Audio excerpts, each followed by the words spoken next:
Hello everyone, आप सभी का गणित एनालिसिस चैनल पर स्वागत है। हमने अपनी पिछली क्लास में बहुपद के प्रकारों को समझ लिया था। फिर उसके बाद हमने बहुपद के शून्यकों को समझ लिया था कि शून्य क्या होते हैं। फिर हमने बहुपद के शून्यक का ज्यामितीय अर्थ, मैंने कुछ 3-4 प्रकार के आपको ग्राफ बना के समझाए थे, तो उसके बारे में समझा दिया था। किस प्रकार जो बहुपद का शून्यक हमें प्राप्त होगा वो एक्स अक्ष पे काटेगा, उस चीज़ के बारे में मैंने आपको अच्छे तरीके से समझा दिया था। फिर हमने एक्सरसाइज 2.1 को सोल्व कर लिया था। आज हम एक्सरसाइज 2.2 को सोल्व करेंगे। और इस एक्सरसाइज को सोल्व करने से पहले मैं कुछ फॉर्मूले हैं जो आपको वापस रिवाइज करवाना चाहता हूँ, ठीक है। तो पहला हमारे इसमें कुछ खास फॉर्मूला, जैसे पहला एक फॉर्मूला मैंने क्या लिखा था यहाँ पर, मैं एक बार आपको रिकॉल करवा देता हूँ फॉर्मूले।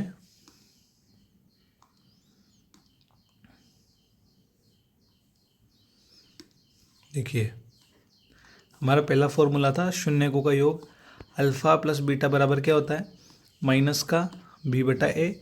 और शून्यकों का गुणनफल क्या होता है, अल्फ़ा इंटू बीटा बराबर क्या होता है, सी बटा ए।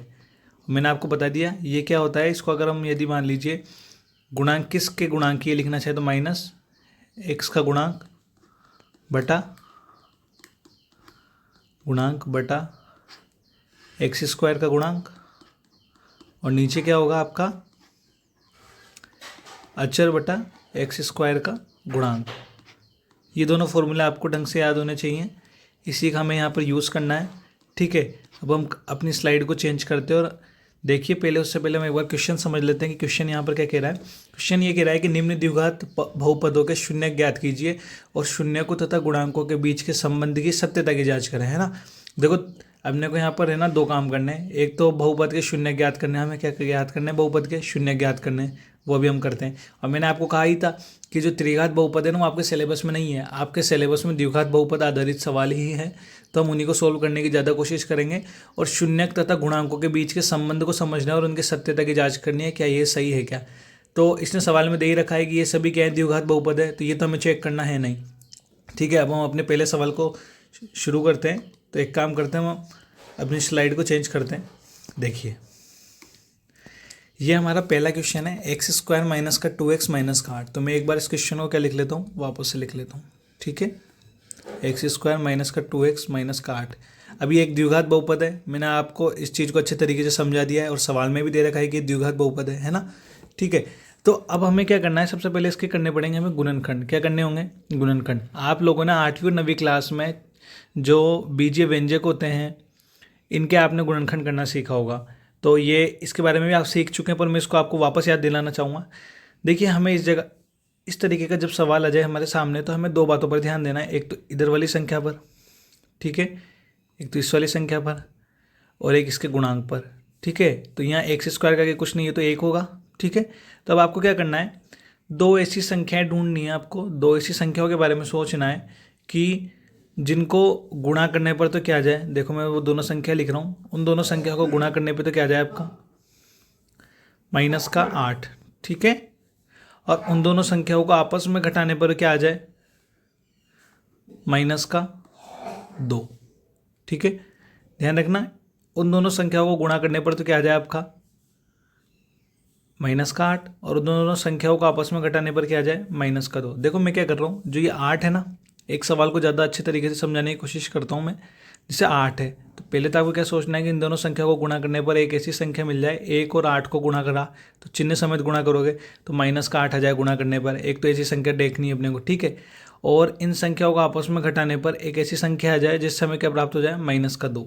तो क्या हमें यहाँ 8 मिल रहा है ना, हम एक काम करते हैं, इस तरीके का सवाल जब भी आएगा ना, तो जो ये आपको 8 दे रखा है ना, इसके क्या कर लो, अभाज्य गुणनखंड। और हमने पहली प्रश्नावली के अंदर अभाज्य गुणनखंड अच्छे तरीके से सीखा है। 2 का भाग दूंगा 8 में, 2 चौके 8, फिर 2 का भाग दूंगा, 2 दूनी 4, फिर से 2 का भाग दूंगा एक बार। देखिए, क्या मैं यदि इसका पेड़ बनाना चाहूँ, 2 दूनी 4 और 2 हो सकता है, नहीं हो सकता, हो सकता है। तो मैं क्या करता हूँ, इसको ब्रेक करने के लिए कुछ ऐसा करता हूँ। देखिए, इसको मैं इरेज कर देता हूँ।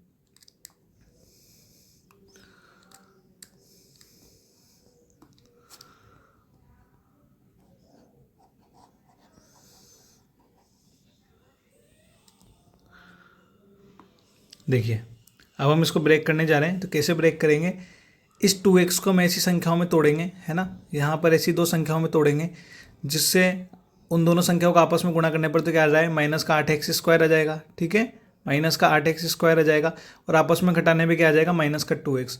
तो देखो मैंने 8 के अभाज्य गुणनखंड करे, 2 का भाग दिया 8 में, 2 चौके 8 बार गया, फिर 4 में भी 2 का भाग जाएगा तो 2 दूनी 4, फिर 2 का 2 में भाग दोगे तो 1 बार जाएगा। ये बात तो आप लोगों को अच्छे तरीके से समझ में आ गई। तो मैं क्या कर रहा हूँ, एक पेयर तो 2 दूनी 4 का ले लेता हूँ और एक 2 का ले लेता हूँ। तो मैं क्या कर रहा हूँ, एक संख्या तो मैं ले रहा हूँ माइनस का 4x, ठीक है, और एक ले लेता हूँ मैं 2x। अब आप लोग बताओ, माइनस का 4x में यदि मैं 2x को जोड़ूंगा तो क्या मुझे मेरा उत्तर माइनस का 2x आएगा? हाँ आएगा, ठीक है। और इन दोनों को आपस में गुणा करूंगा तो क्या माइनस का 8x² आएगा? देख लेते हैं। हमने क्या करा, यहाँ पर दो संख्याएं ली, माइनस का 4 ले ली एक संख्या तो, और एक संख्या हमने क्या ले ली 2, ठीक है। तो एक बात बताइए, इन दोनों को जब मैं आपस में गुणा कर रहा हूँ देखिए तो क्या मेरा उत्तर माइनस का 8 आ रहा है? हाँ आ रहा है, ठीक है। और इन दोनों को जब मैं आपस में घटा रहा हूँ, ठीक है, इन दोनों को जब मैं आपस में घटा रहा हूँ तो मेरा क्या उत्तर आ रहा है यहाँ पर निकल करके? भाई आपस में घटाने पर, अरे एक तरीके से क्या है, एक संख्या तो प्लस की है एक माइनस की है, तो इन दोनों को हम जोड़ रहे हैं तो वो जोड़ने का मतलब नहीं, यहाँ पे अर्थ क्या निकल रहा है, प्लस और माइनस क्या होते हैं? माइनस होते हैं। तो घटाने पर कितना कितना उत्तर आ रहा है? माइनस का 2। इसका मतलब ये हमारा पेयर बिल्कुल सही है। एक तो होगा हमारा माइनस का 4 और एक क्या होगा 2, पर ये क्या पूरी चर राशियों के रूप में दे रखी है तो साथ में क्या लगेगा x, और यहाँ पर भी क्या लगेगा x। तो मुझे लगता है कि अब आप लोगों को ये अच्छे तरीके से समझ में आया होगा कि कैसे हमने इसके बारे में सोचा। तो जो हमारी स्लाइड में जो मैंने लिखा है ना, इसको एक बार मैं इरेज कर देता हूँ, ठीक है।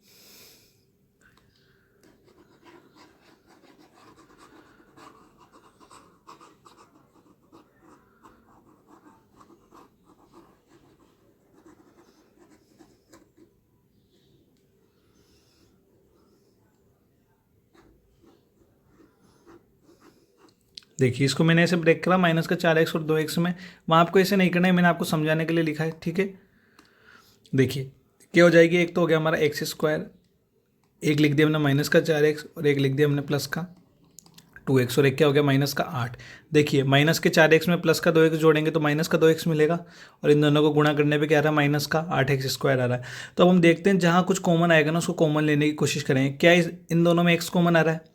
इन दोनों में क्या कॉमन आ रहा है वो भी हम देख लेते हैं। तो x हमने कॉमन लिया, तो मैं अब आप लोगों को एक बात बताना चाहूँगा कि यहाँ पे जो हम कॉमन लेते हैं ना, उस कॉमन लेने का मतलब पता है क्या होता है? आप जो यहाँ पर कॉमन लेते हो, कॉमन लेने का मतलब क्या होता है कि अंदर वाली संख्या में जिस संख्या को आपने कॉमन लिया उसमें भाग देना होता है। मैं आपको समझा देता हूँ एक बार कॉमन लेने का मतलब भी क्या होता है। असल में आपने जैसे ही एक्स को कॉमन लिया ना, तो इस x² में किसका भाग दे रहे हो? एक्स का। माइनस का 4 ऐसे कैसे, और एक्स यहाँ लिखा हुआ है, इसमें भी आपने एक्स कॉमन लिया तो किसका भाग दे रहे हो? एक्स का, ठीक है। मैं चाहता हूँ कि आप लोगों के दिमाग में हर चीज़ बेसिक्स से क्लियर होनी चाहिए। इस पूरे में क्या कॉमन आ रहा है? 2। 2 कॉमन लोगे तो इधर अंदर 2x था, तो इसमें आप किसका भाग दे रहे हो? 2 का। माइनस कर रहे हो, इधर 8 था, इसमें भी किसका भाग दे रहे हो आप? 2 का, ठीक है।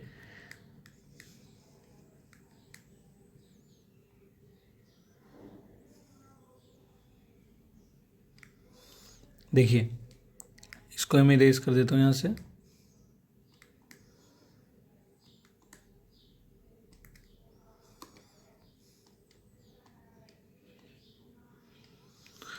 अब इधर देखिए, जैसे मैंने इसमें x कॉमन लिया तो x का भाग दिया, इधर भी x कॉमन लिया तो x का भाग दिया, इस पूरे में 2 को कॉमन लिया तो इस वाले पक्ष में 2 का भाग दिया, और इस हिस्से में भी 2 का भाग दिया। तो अब हम इसको आगे हल करते हैं, ठीक है। जैसे x बाहर का बाहर रह जाएगा ऐसे कैसे, ठीक है, x ऐसे कैसे रह जाएगा बाहर,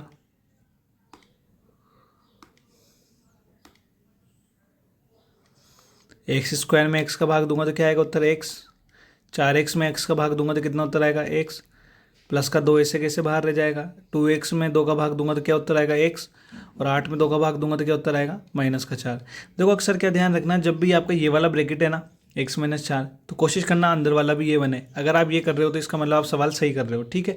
अब हम क्या करते हैं, इस पूरे में x-4 को कॉमन ले लेते हैं। तो जैसे हम इसमें x-4 को कॉमन लेंगे तो एक तरीके से क्या दोनों पक्षों में x-4 का भाग लगेगा। तो इधर तो बचेगा x और इधर क्या बच जाएगा? प्लस का 2। तो क्या अब आपको एक बात बताओ, दो संख्याएं मिली या नहीं मिली? गुणनखंड मिल गए ना?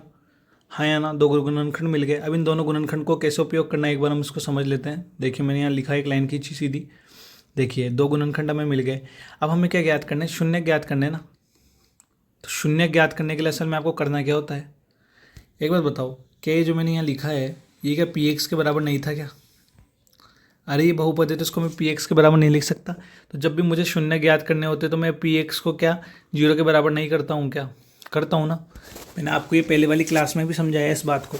तो एक बात बताओ मेरे को,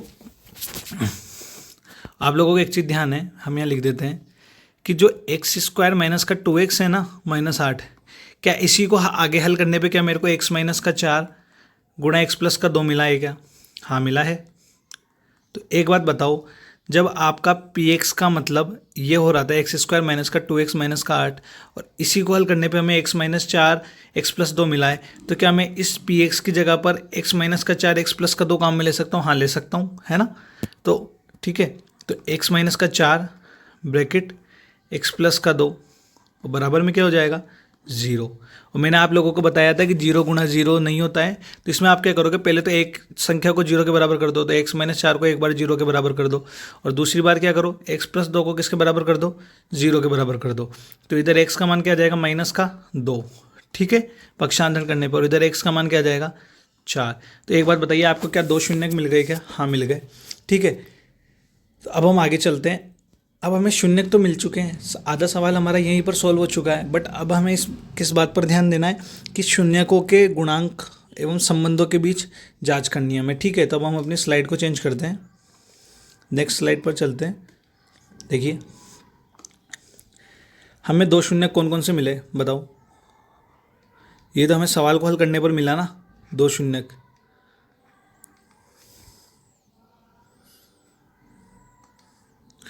एक शून्य तो हमको मिला, एक बार हम चेक कर लेते हैं। एक तो मिला है हमें 4 और एक मिल रहा है हमें माइनस का 2, ठीक है। एक तो हमको मिल गया 4,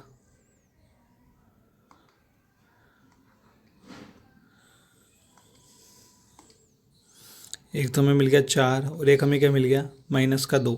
क्या हमें ये 2 शून्य मिल गए? हाँ।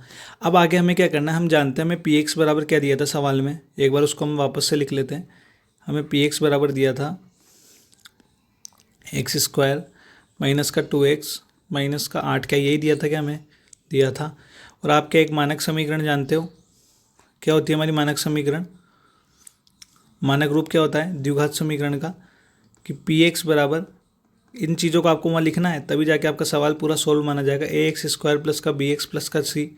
तो अगर आप तुलना करोगे तो मुझे बताओ ए बी सी का मान क्या मिलेगा? तुलना करने पर ए की तुलना इससे करोगे तो यहाँ एक है, असल में आपको दिखाई नहीं दे रहा है, बस ए का मान क्या आ जाएगा? 1। बी की तुलना करोगे तो चिन्ह समेत आपको मान लेना है, क्यों लेना है मैंने पिछली क्लास में समझाया, माइनस का 2। और सी का मान क्या आ जाएगा? माइनस का 8। तो मुझे लगता है कि अब आप लोगों को ये वाली बात अच्छे तरीके से समझ में आई होगी।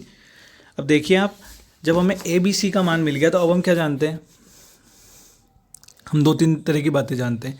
पहले तो हम क्या कर लेते हैं, उसके अंदर जो हम सूत्र लगाएंगे अल्फ़ा प्लस बीटा और अल्फ़ा इंटू बीटा, तो उसके पहले तो हम क्या कर लेते हैं, सामान्य रूप से पहले तो हम कर लेते हैं एक पॉइंट लिख करके शून्यकों का योग, ठीक है,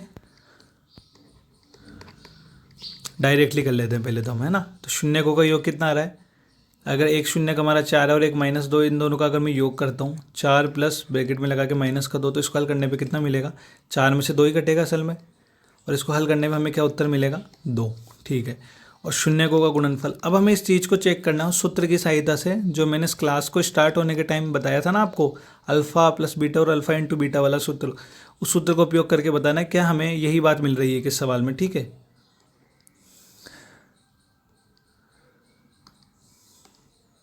देखिए अगला क्या था, शून्यकों का गुणन। तो अब 4 को किससे गुणा करना है आपको? माइनस का 2 से, तो कितना आएगा उत्तर? माइनस का 8। अब आपको ये बात मिल गई, ये बात अब आपको पता चल गई, तो अब आपको सूत्र लगा के चेक करना है कि इससे भी हमें क्या वही मान प्राप्त होता है क्या, देखते हैं, ठीक है। तो अब हमें क्या करना है, चूँकि फिर से यहाँ लिखोगे क्या, अगर यदि हमें शून्यकों का योग निकालना है तो क्या होता है, क्या सूत्र होता है शून्यकों के योग का? अल्फ़ा प्लस बीटा बराबर क्या होता है? माइनस का बी बटा ए, और बी क्या होता है हमारा? एक्स का गुणांक, और ए क्या होता है? एक्स स्क्वायर का गुणांक। तो अल्फ़ा प्लस बीटा का मान निकालना है हमें, ठीक है। अब हम इस सूत्र के हिसाब से चल रहे हैं, तो बी का मान क्या दे रखा है आपको? माइनस का 2, माइनस पहले से बाहर है, फिर अंदर माइनस का 2, ए का मान कितना दिया? 1। तो बोलो माइनस के 2 और बाहर माइनस का 2, तो माइनस से माइनस गुणा होगा तो प्लस हो जाएगा, और 2 में 1 का भाग दोगे तो उत्तर क्या आएगा? 2। तो शून्यकों का योग करने पर कितना आया? 2, और यहाँ पर भी शून्यकों का योग करने पर कितना आ रहा है? 2, ठीक है। फिर आगे हमें क्या करना है, शून्यकों का गुणन, क्या करना है, शून्यकों का गुणन। तो इसमें क्या होगा, अल्फा इंटू बीटा। अब मैं क्रॉस का चिन्ह नहीं लगा रहा हूँ, यहाँ डॉट लगा रहा हूँ, इसका मतलब भी गुणा करना होता है। बराबर क्या होता है सूत्र, सी बटा ए। सी क्या होती है आपकी अचर राशि, और ए क्या होता है एक्स स्क्वायर का गुणा। तो अल्फा इंटू बीटा हम निकाल रहे हैं। सी का मान कितना, -8, ए का मान कितना है 1। तो इसको आगे हल करने पर कितना मिला हमें, -8। तो मुझे अब आप लोग एक बात बताओ, देखिए क्या मान मिल गया हमें यहाँ पर, -8 मिला ना। तो अब आप लोगों को पता चला कि शून्यकों का जब हमने योग किया डायरेक्टली उत्तर निकाल के तो भी 2 आया, और इस फॉर्मूले की सहायता से हमने योग किया अल्फा प्लस बीटा बराबर करके तो भी 2 आया हमारा उत्तर। ठीक है, जब हमने शून्यकों का गुणा ऐसे जो हमें शून्यक प्राप्त हो उनको आपस में गुणा करके किया, -8 आया, और इस सूत्र की सहायता से भी हमें उत्तर क्या मिला, -8 मिला। तो अब आप क्या लिख दोगे, अतः